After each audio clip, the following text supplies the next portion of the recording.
آج کل اگر سوشل میڈیا کھولیں تو ہر دوسرے دن کسی نہ کسی کرپٹو کرنسی کی کامیابی کی کہانی سامنے آ جاتی ہے۔ کوئی بتاتا ہے کہ اس نے چند ہزار روپے لگا کر لاکھوں کما لیے، تو کوئی دعویٰ کرتا ہے کہ کرپٹو ہی مستقبل کی کرنسی ہے۔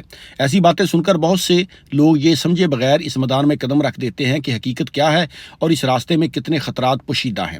کرپٹو کرنسی دراصل ایک ڈیجیٹل کرنسی ہے۔ اس کے نہ نوٹ ہوتے ہیں، نہ سکے، اور نہ ہی اسے کسی ریاستی یا مرکزی بینک کی پشت پناہی حاصل ہوتی ہے۔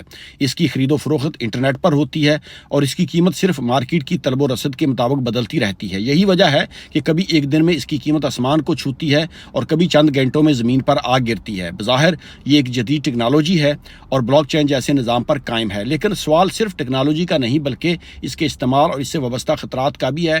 حقیقت یہ ہے کہ آج کرپٹو خریدنے والوں کی اکثریت اسے کسی ضرورت کے لیے نہیں بلکہ صرف اس امید پر خریدتی ہے کہ کل اس کی قیمت بڑھے گی اور وہ منافع کما لیں گے۔ یہی وہ سوچ ہے جس نے اسے ایک انتہائی پرخطر سرمایہ کاری بنا دیا ہے۔ اسلامی شریعت نے تجارت کی ہمیشہ حوصلہ افزائی کی ہے، لیکن ساتھ ہی ایسے تمام معاملات سے منع کیا ہے جس میں دھوکہ، غیر یقینی سٹے بازی یا لوگوں کے مال کے ضائع ہونے کا اندیشہ زیادہ ہو۔ اسی لیے پاکستان کے متعدد جید علماء کرام اور مفتیان کرام نے کرپٹو کرنسی پر تحفظات کا اظہار کیا ہے اور بعض نے موجودہ صورتحال میں اسے ناجائز حرام قرار دیا ہے۔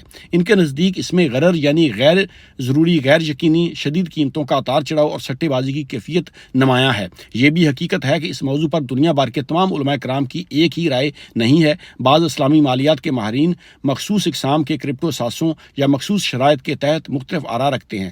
تاہم موجودہ عملی صورتحال میں احتیاط کی تلقین بہت نمایاں نظر آتی ہے، خصوصاً ایسے لوگوں کے لیے جو اس شعبے کی مکمل سمجھ نہیں رکھتے۔ کرپٹو کی دنیا میں سب سے زیادہ نقصان عام آدمی اٹھاتا ہے۔ ایک اور افسوسناک حقیقت یہ ہے کہ جو لوگ نقصان اٹھاتے ہیں ان میں سے زیادہ تر اپنی ناکامی کا اعتراف نہیں کرتے۔ نتیجہ یہ ہوتا ہے کہ معاشرے میں صرف کامیابی کی کہانیاں گردش کرتی ہیں جبکہ ہزاروں ناکامیوں کی آواز دب جاتی ہے۔ یہی خاموشی نئے لوگوں کو بھی اس راستے پر چلنے پر آمادہ کر دیتی ہے۔ اس کے ساتھ ساتھ کرپٹو کے نام پر فراڈ، جعلی سرمایہ کاری اسکیمیں اور غیر حقیقی منافع کے وعدے بھی عام ہیں۔ بہت سے لوگ لالچ میں آ کر اپنی زندگی بھر کی جمع پونجی یا قرض کی رقم تک اس میں لگا دیتے ہیں اور پھر شدید مالی مشکلات کا شکار ہو جاتے ہیں۔ جہاں تک کرپٹو کرنسی پر فتوے کی بات ہے تو سوچئے، پاکستان کی معیشت سود پر چل رہی ہے۔ کبھی کسی مفتی صاحب نے یہ فتویٰ نہیں دیا کہ یہ سودی معیشت حرام ہے۔ ظالم حکمران اشرافیہ نے ملک کو ہائی جیک کیا ہوا ہے، عدالتیں مفلوج ہیں، لوگوں کا قتل عام کیا جا رہا ہے۔ لا قانونیت، لا دینی، فحاشی، اریانی، رشوت، سود، ہر جرم اس ریاست میں ہو رہا ہے۔